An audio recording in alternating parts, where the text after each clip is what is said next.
Good morning. Welcome to my YouTube podcast. My name is Cassie, also known as KnittaCass, and this is my YouTube channel where I share about all the things that I am making, the patterns that I am drooling over, books I'm reading, some little bit of some family life, and a spice of mental health.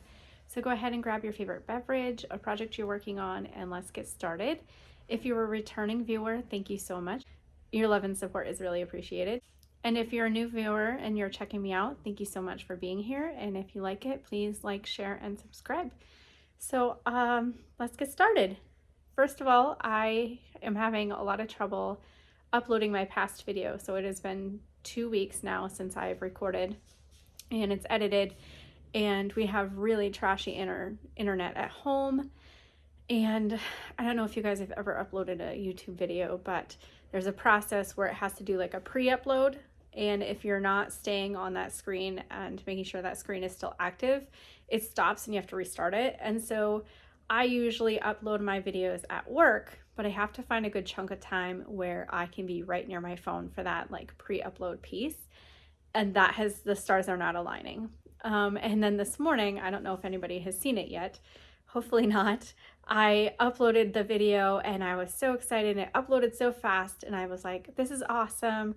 It's because my husband's not here using the internet, the TV's not on, the boys are not here using the internet. This is great. I should start uploading on Monday mornings. So then I went to add my podcast notes and noticed that I do like a little intro video. So like the short little segment that has my thumbnail.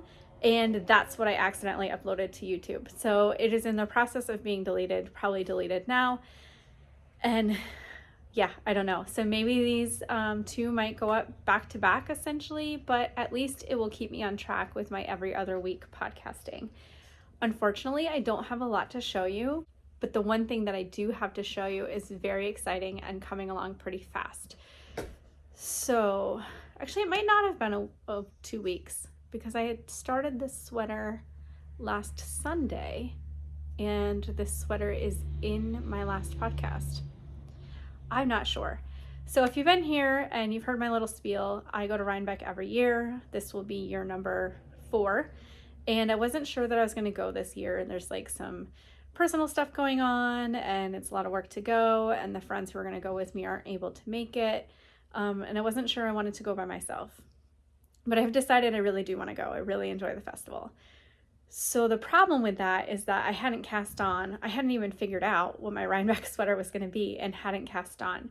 So this past Sunday, so not the one we had yesterday, last week, I cast on my Rhinebeck sweater finally, and it's coming along really nicely, and I might actually be able to pull this off. We'll see. I'm really, really hopeful.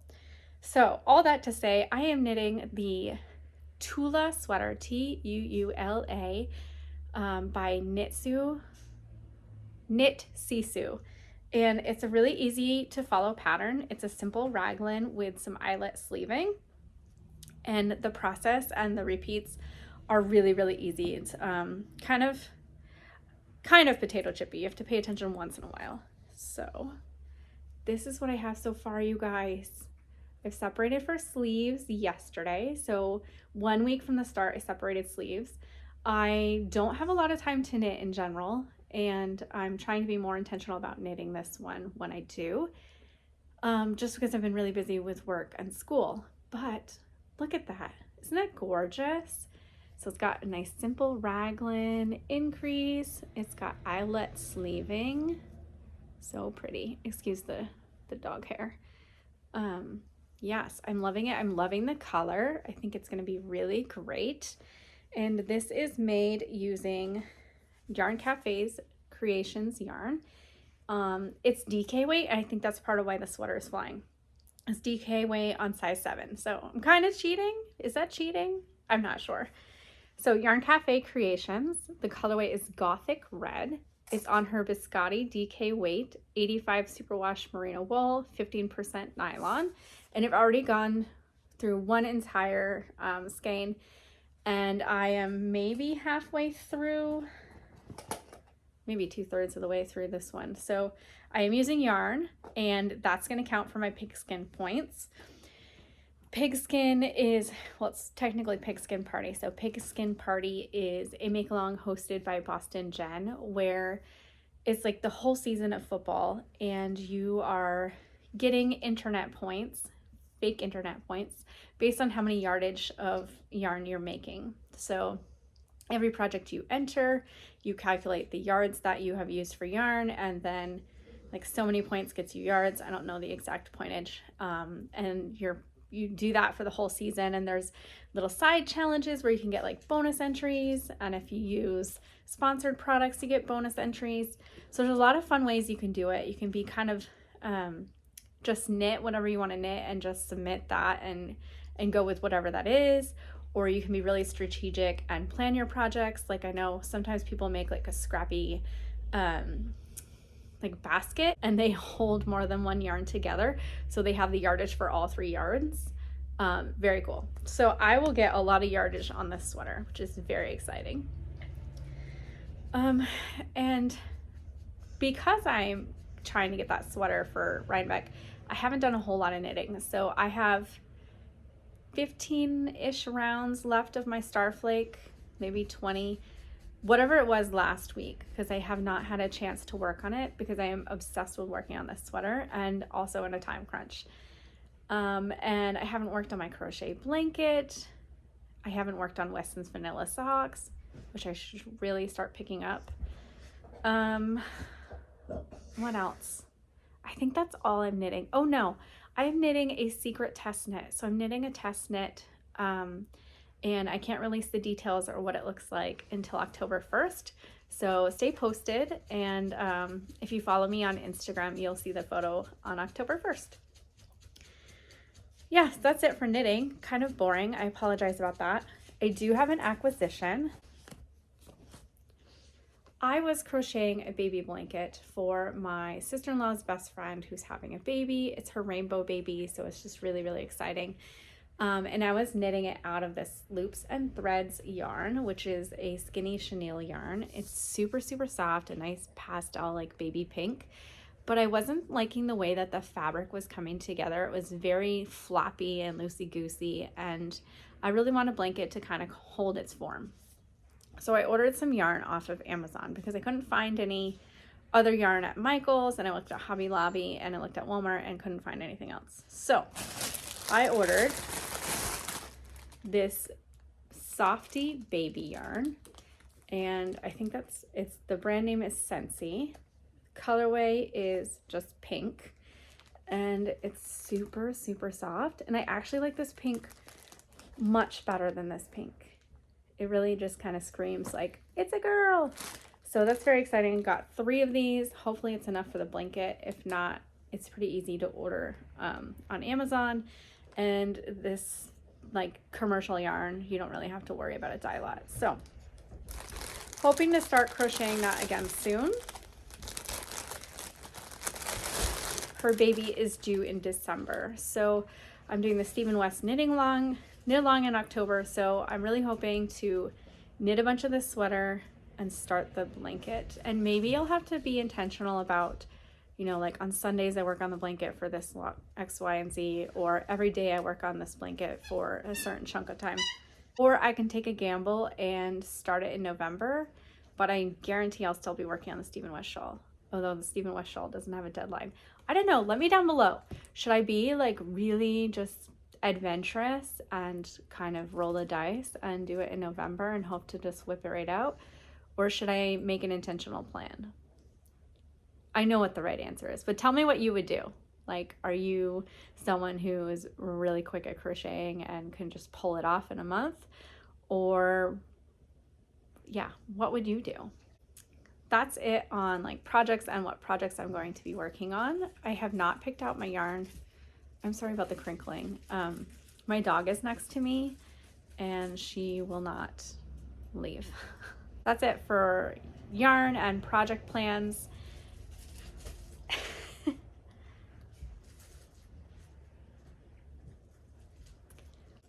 I have not ordered the yarn yet for my Stephen West shawl. I did sign up for the MCAL and I got the letter, or like, I don't know. I got the information of the fact that you need like 4 colors, but I haven't yet paid attention to how many yards I need or grams I need for the colors. And I'm going to try to knit it in fingering weight because I think it'll move on my needles faster. I've been knitting them with sport weight, and I do think that's playing a role with the speed of my knitting. So I am hoping to look at the grams, calculate what I need, and then order it off of Knit Picks because the yarn is, you know, friendlier on my wallet. Hoping to do that soon. And for family life, not a whole lot is going on. Wyatt has joined a golfing team this year. He's really been into golf for I think 2 years now, and he has joined a golfing team and going to some tournaments against other schools, and he's really enjoying it. He's not wanting me to go watch him because it makes him too nervous, and a lot of other parents are not watching the other kids, so it like makes him feel uncomfortable. But his scores are coming down every time he goes, so he is improving and getting used to the competition part of golf, because typically it was just like something to do for fun. So that's pretty exciting. And we went to the fair this past weekend.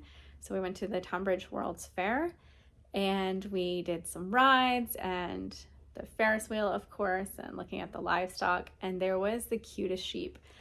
Unfortunately, I got separated from my husband and he had my phone, so I wasn't able to get pictures, but there was a couple of Jacob sheeps, and those are a breed of sheep that can have, I think, up to 6 horns. And there was one with 3 horns, and it was like really weird. There was like 1 on this side and 2 on this side. And then there was one with 4 horns, and the 4-horned one was so cute. Like, I fell in love with him. I could not stop watching. I don't know if it's a him, but I couldn't stop watching it run around and play with its sibling. And then there was some goats that were wicked cute. They had like this wooden plank in there that was stocked up on crates, and then one of the parts of the plank was kind of hanging down, and the goats were acting like it was a diving board. It was so cute. And then the mother goat was like kind of trying to herd them into the corner. I think she was trying to tell them it was bedtime, and they just were not having any of it. And then there was some La Mancha goats, and those are the goats that, I think that's what they are. They have like really droopy ears. And one of them got out when I was over there, so that was pretty entertaining. And then of course there was like cattle and rabbits and chickens and just a lot of really cool stuff. And of course we had to eat fair food because you can't go to the fair without fried dough. So we had a really great weekend. And next weekend we're going apple picking, so I'm really excited about that. The weather has been kind of touch and go. It's like fall and really, really cold, and then like back up in the 70s and warm. So I don't really know what's going on, but some of the leaves have started to turn in a couple areas, and that makes me really happy. I love how beautiful Vermont is when the foliage is out. It's just absolutely gorgeous, and it's coming pretty soon.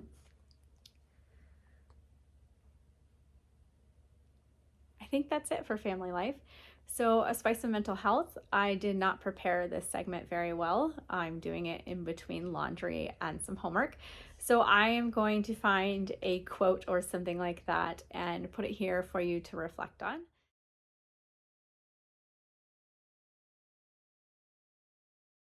I'm really curious if you tried my suggestion about doing a to-done list instead of a to-do list. I did that a couple podcasts ago. So if you didn't watch that podcast, a to-done list is similar to a to-do list, except instead of making all the items you have to finish and then check them off as you're going along, you actually are going to write them down as you accomplish them. And it just really gives you an extra sense of accomplishment and success, which kind of fuels you to want to do more items that you have to do. And I have done it for the last couple of weeks, and I love it. It makes me feel so much more productive and makes me smile more. And so I'm curious, if you tried it, did it impact you at all? Did you like it? And then also tell me down below if you're going to Rhinebeck. I would love to meet up with some of you. I know I'm not like a big podcaster, and like I'm not going to have like this whole thing on the hill, but it would really be nice to do like a, hey, how are you? Nice to see you in person kind of thing. So yeah, let me know down below if you're going. And with that, I'll leave you. I hope that you have some happy crafting. Bye.